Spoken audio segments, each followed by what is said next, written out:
Subscribe now and press the bell icon. Never miss an update.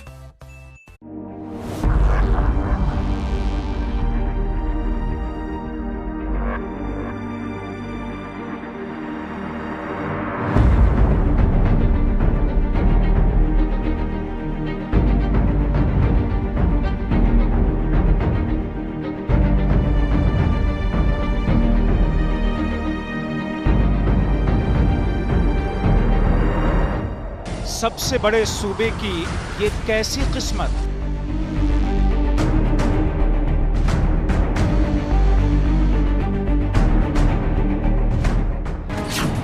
कदम कदम पर जुल्मत ही जुल्मत।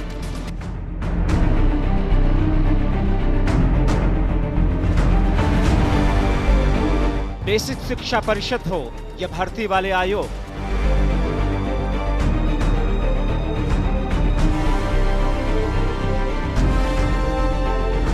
सरकारी बाबुओं को लग गया झोल वाला रोग।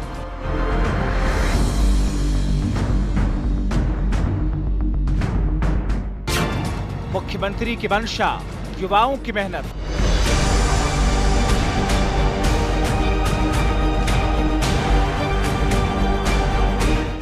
सब पर पानी फेर बाबू बना रहे सेहत।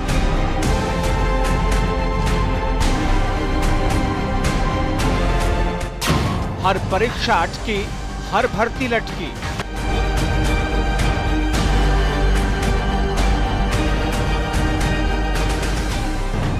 बाबुओं के कारनामों से शिक्षा व्यवस्था भटकी।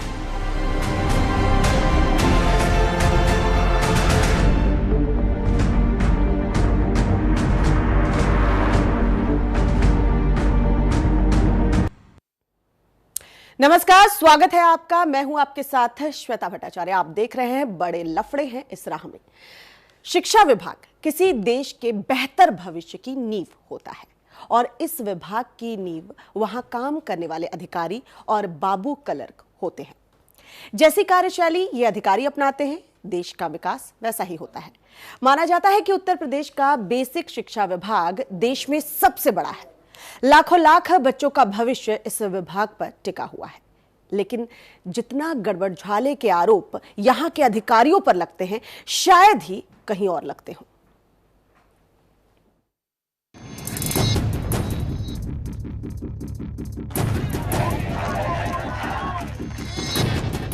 भारत की राष्ट्रपति कौन है? नहीं पता सर। भला हो उन सरकारी बाबुओं का जिन्होंने ऐसे अभ्यर्थी के सर टॉपर का ताज सजाया, जिसने साफ साफ कह दिया हम राष्ट्रपति का नाम नहीं जानते। वरना सोचिए कितना बड़ा जुल्म हो जाता अगर टॉपर महोदय कोई उलट पुलट नाम सवाल पूछने वाले के सामने रखता।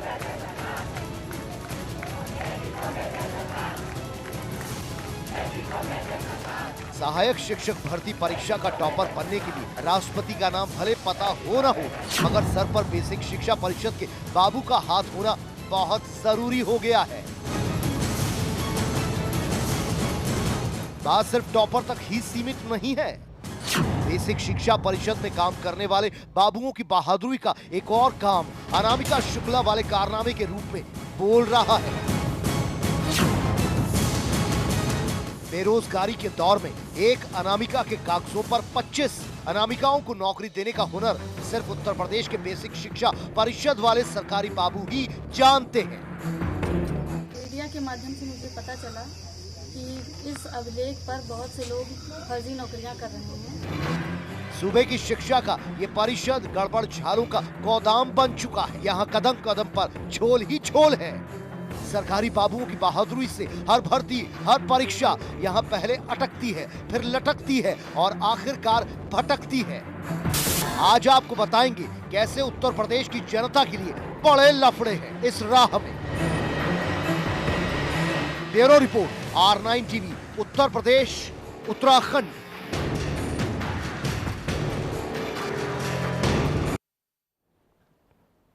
चाहे बीएसए दफ्तर हो, बेसिक शिक्षा परिषद हो या फिर भर्ती करने वाला आयोग, सभी में 1.5 दशक से दीमक लग चुका है।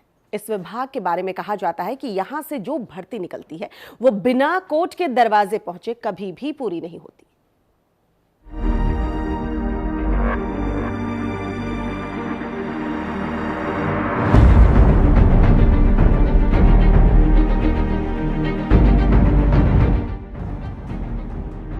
हजार शिक्षक भर्ती 2011 अभी तक पूरी नहीं। 29,000 सहायक शिक्षक भर्ती 2013 अभी तक पूरी नहीं हुई। 15,000 सहायक शिक्षक भर्ती 2015 विवाद हुआ, स्टे लगा, तब जाकर भर्ती हुई। 16,000 सहायक शिक्षक भर्ती 2016 कोर्ट पहुंची, फिर भर्ती पूरी हुई। 12,460 शिक्षक भर्ती 2016 अभी तक पूरी नहीं हुई। 69,000 सहायक शिक्षक भर्ती 2018 अभी तक लटकी हुई है।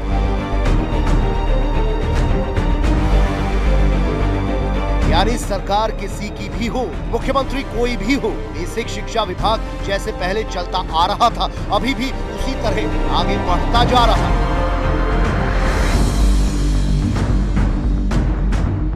बीते 1.5 दशक में एक भी प्राइमरी टीचर भर्ती ऐसी नहीं जिसने कोर्ट का दरवाजा ना देखा। प्राइमरी स्कूलों की दशा और दिशा सुधारने के लिए सरकारें भर्ती निकालती गईं और बेसिक शिक्षा विभाग में बैठे अधिकारी उन पर पलीता लगाते गए।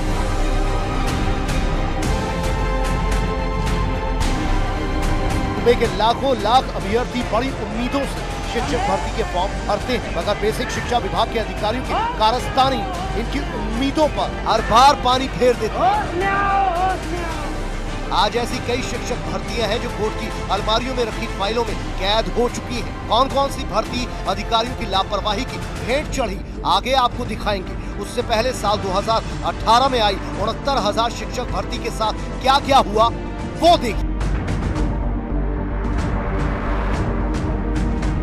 इस संबंध में आप सब जानते हैं ये पूरी प्रक्रिया आवेदन की ऑनलाइन है। अभ्यर्थी ऑनलाइन जाकर के जो प्रविष्टियां भरता है उन्हीं प्रविष्टियों के आधार पर हम सारी लिस्ट तैयार करते हैं, कौन किस कैटेगरी में है, किसके क्या अंक हैं, और फाइनली जो भर्ती परीक्षा में अंक आए हैं उसको जोड़कर और उनके जिलों की वरीयता लेकर हमने मेरिट लिस्ट तैयार की है।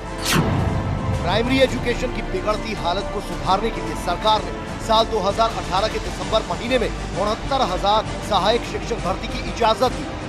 ये भर्ती पिछली भर्तियों की तरह तारीखों में ना अटक जाए, इसके लिए सरकार ने जनवरी महीने में ही परीक्षा का आयोजन भी करा दिया। 6 जनवरी 2019 को हुई परीक्षा में करीब 4 लाख बच्चों ने परीक्षा दी। शिक्षक भर्ती गुणवत्ता भी बनी रहे, इसके लिए सरकार की तरफ से जारी कट ऑफ का भी ख्याल रखा गया।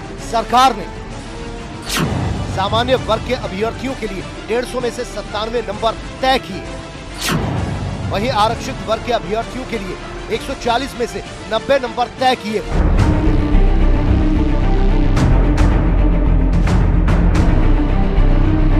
सरकार द्वारा तय की गई कट ऑफ पर कुछ परीक्षार्थियों ने विरोध दर्ज किया, कोर्ट जा पहुंचे। कोर्ट में सरकार और छात्रों की तरफ से तमाम दलीलें पेश की गई, जिसमें विरोध दर्ज करने वाले परीक्षार्थियों के हक में फैसला सुनाते हुए 11 जनवरी 2019 को हाईकोर्ट की सिंगल बेंच ने सामान्य वर्ग के लिए कट ऑफ 45% और आरक्षित वर्ग के लिए 40% तय कर दी।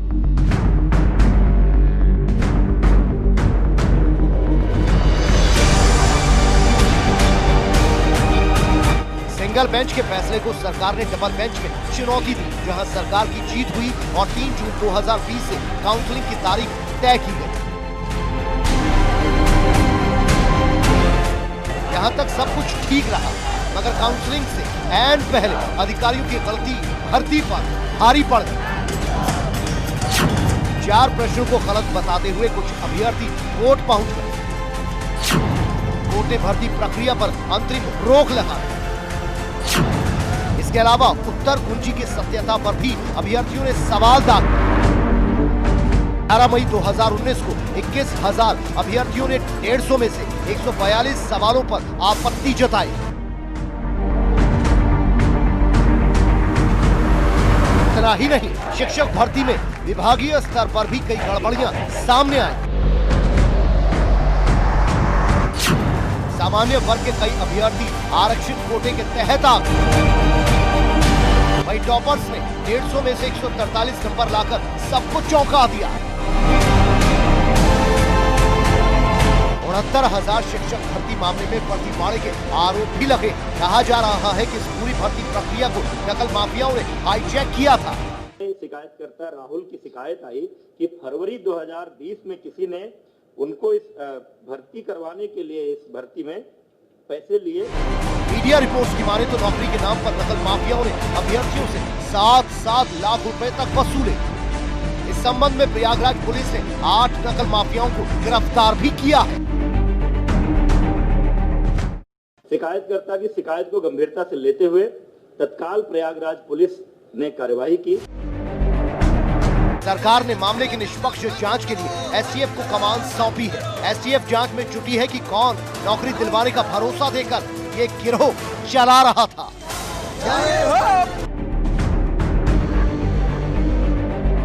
Bureau report, R9 TV.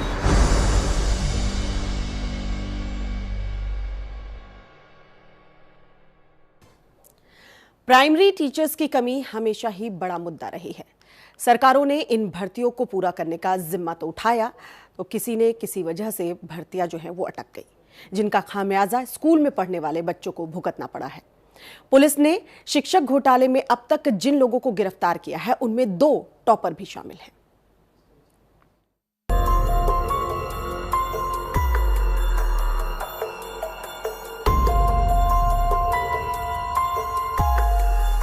सरकार की मंशा भले ही साफ हो, मगर सरकारी बाबुओं की कारस्तानी ने 69,000 शिक्षक भर्ती पर बवाल खड़ा कर दिया है, क्योंकि जानकारों का मानना है कि बिना निचले स्तर के अधिकारियों की सांठगांठ के नकल माफिया गिरोह इतनी बड़ी हरकत नहीं कर सकता।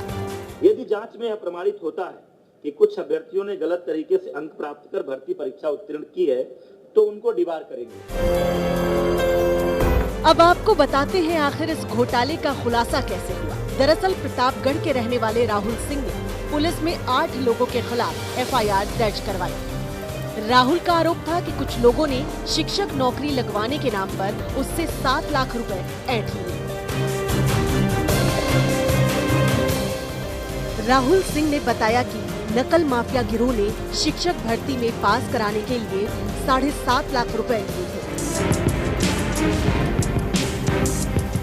रिजल्ट आने पर जब उसका नाम लिस्ट में नहीं आया, उसने सभी से बात करने के लिए फोन किया तो बंद था। के बाद राहुल को पता चला कि ये धोखाधड़ी और फर्जीवाड़ा करने वाला गिरोह है। राहुल सिंह ने सुराव थाने में पूर्व जिला पंचायत डॉक्टर कृष्णलाल पटेल समेत 8 लोगों के खिलाफ एफआईआर दर्ज करवाई। एफआईआर के मुताबिक गिरोह के सदस्यों ने और भी अभ्यर्थियों से परीक्षा में पास कराने के लिए पैसे लिए हैं। पुलिस ने इस मामले में 8 लोगों को हिरासत में लिया है। पुलिस को इनके पास से 2 गाड़ियां मिली हैं, 7.5 लाख का कैश मिला है, वहीं कुछ महत्वपूर्ण दस्तावेज भी मिले हैं। आरोपियों के पास से एक डायरी भी मिली है, जिसमें परीक्षा में बैठे 20 अभ्यर्थियों के नाम सामने आए हैं। इसमें से 18 अभ्यर्थियों के पास होने की बात सामने।